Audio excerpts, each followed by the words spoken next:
Baik, pemirsa masih bersama kami di Visi Negarawan dan bersama dua tokoh bangsa di sini ada Bang Abraham Samad, Ketua KPK periode 2011 hingga 2015 dan seorang doktor dari Harvard University yang juga sebagai pemikir kebinekaan Bapak Sukidi. Pak Sukidi dan Pak Abraham, kita akan lanjutkan di segmen ini. Kalau tadi di segmen sebelumnya kita melihat begitu ya betapa Indonesia memiliki kekayaan alam yang melimpah. Tetapi selain kekayaan alam, Indonesia juga memiliki kekayaan akan ragam budaya. Kita memiliki banyak hal yang otentik yang menjadi kekuatan bangsa. Beragam kearifan lokal, budaya dan juga adat istiadat ini masih relevan untuk diterapkan di tengah-tengah kehidupan berbangsa, bermasyarakat dan berpolitik. Restorasi yang dimaksudkan oleh Nasdem adalah bagaimana memperkuat kembali seluruh otentiknya Indonesia. Hal yang otentik, originalitas yang kita miliki. Apa itu? Mulai dari kearifan lokal, adat, istiadat, budaya. Kita telah memiliki ini. Kita mau otentiknya Indonesia itu harus lebih kuat dari waktu ke waktu. Itu yang kita restorasi. Kortesi, Tuguri, Handayani, perilaku kepribadian kita. Kita ini Indonesia. Anak-anak kita itu harus Indonesia.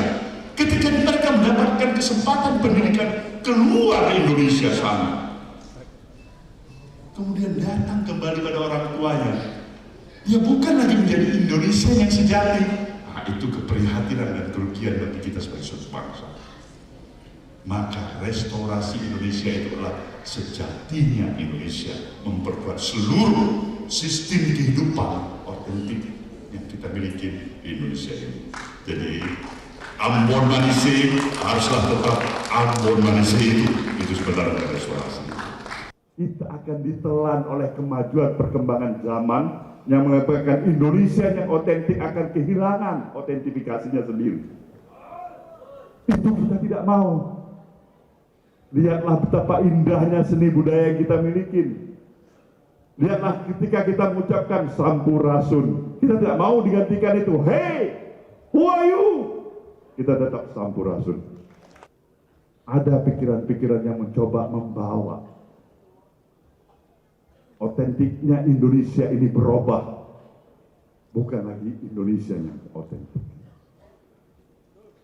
Kita tidak mau paham kebarat-baratan itu menjadi pahamnya Indonesia. Kita juga tidak mau paham ketimuran Timur Tengah itu menjadi ketimur-timuran Tengah itu menjadi Indonesia. Walaupun memang terasa kurang tepat. Karena kita dianggap sekarang tidak lagi memberikan toleransi kepada berbagai macam perkembangan zaman yang memungkinkan Indonesia itu mengalami suatu proses akselerasi budaya. Tapi kita ingin memperjuangkan adat istiadat budaya Indonesia yang sejatinya kita miliki harus mampu kita pertahankan. Baik, baru saja kita bersama-sama menyaksikan lagi pidato kebangsaan dari Bapak Surya Paloh. Kalau kita lihat kata kuncinya di sini adalah otentik dan orisinalitas dari budaya Indonesia. Apalagi saat ini di tengah gempuran kemajuan teknologi. Belum lagi media sosial di mana mudah sekali rasanya khususnya generasi muda begitu untuk terpengaruh budaya luar. Nah, kalau berbicara mengenai budaya otentik Indonesia, ini Indonesia sudah tidak bisa diragukan lagi ya, sangat kaya. Kalau saya boleh berbicara sedikit begitu mengenai latar belakang saya sendiri. Saya ini berasal dari orang tua, ada dari Banten, suku Sunda, kemudian dari ayah Cirebon, dari suku Jawa. Jadi memang perpaduan berbagai macam. Dan ada nilai-nilai yang juga sudah diajarkan sejak kecil.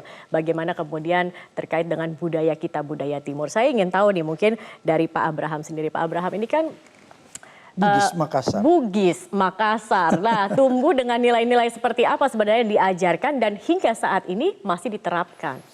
Ya, kalau kita bicara tentang keotentikan Indonesia, maka itu berarti kita berbicara tentang identity. Ya. Identitas kita sebagai bangsa Indonesia. Kalau kita breakdown identitas kita sebagai suku bangsa sebenarnya. Kalau tadi Mbak katakan masing-masing daerah punya kearifan lokal. Betul. Itu yang disebut identity kita ya masing-masing. Masing-masing punya nilai, masing-masing punya value. Tapi akhir-akhir ini saya merasa sangat prihatin. Kenapa? Saya melihat kearifan lokal, nilai-nilai lokal yang ada di negara kita ini mulai mengalami sedikit pergeseran.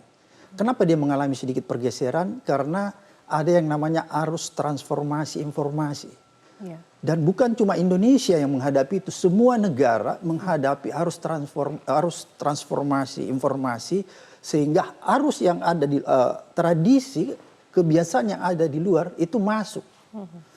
Tidak ada satupun negara yang bisa menghindar dari situasi ini. Ini kan namanya pengaruh globalisasi. Tapi ada kelemahan kita. Kelemahan kita tidak cukup kuat punya filter sehingga kita bisa bergeser nilai-nilai lokal kita. Kalau kita lihat Jepang juga menghadapi situasi ini. Krisis Arus globalisasi identitas dari menghantam budaya dia. begitu ya. Tapi Jepang dia punya filter kuat sehingga pergeseran-pergeseran nilai kearifan lokalnya itu tetap kokoh. Karena dia mampu mempertahankan. Kalau kita sedikit bergeser, jadi masing-masing daerah itu punya kearifan lokal. Misalnya kalau di Bugis Makassar ada yang dikatakan siri, ya. Siri itu artinya rasa malu ya. Yeah. Kalau melakukan sesuatu hal yang tidak benar. Jadi itu harus dikontekskan juga karena kadang-kadang orang mengartikan siri itu terlalu luas. Jadi siri rasa malu itu adalah rasa malu untuk melakukan perbuatan-perbuatan yang tidak betul. Yeah. Ya. Itu sama dengan budaya yang ada di Jepang. Budaya yang di Jepang, kalau dia melakukan suatu pelanggaran amoral, misalnya korupsi dan lain sebagainya, maka dia akan mengundurkan diri. Bahkan lebih ekstrim lagi bisa bunuh diri. Ya. Tapi itulah kearifan lokal mereka.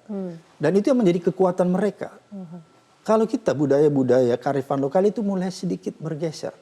Ya, karena tadi itu ada arus globalisasi, karena kita tidak punya filter yang terlalu kuat. Jadi intinya filter ini dibutuhkan begitu ya untuk kemudian menjaga kearifan lokal, nilai-nilai budaya dan tradisi yang dimiliki oleh setiap wilayah di daerah setiap suku bangsa yang ada di Indonesia ini sendiri begitu ya, Bang Abraham. Oke. Sekarang ya, saya ingin ke Pak Sukiri. Pak Sukiri, ini kan berasal dari Sragen dan sempat mengenyam pendidikan di Harvard University. Biasanya nih kalau anak muda kuliah di luar negeri, pulang-pulang nih banyak pengaruh yang kemudian akhirnya nilai-nilai ketimurannya mulai menghilang. Nah, dari pengalaman Bapak sendiri begitu ya, di saat itu kuliah di luar negeri dan kemudian bagaimana bisa mempertahankan nilai-nilai itu juga? Apa biasanya yang mungkin sudah lama diterapkan dan tidak dilupakan begitu terkait dengan nilai-nilai keindonesiaannya? Ya, saya kira itu pertanyaan menarik sekali. Satu clue yang diberikan oleh Bang Surya itu adalah kesetiaan pada kearifan lokal.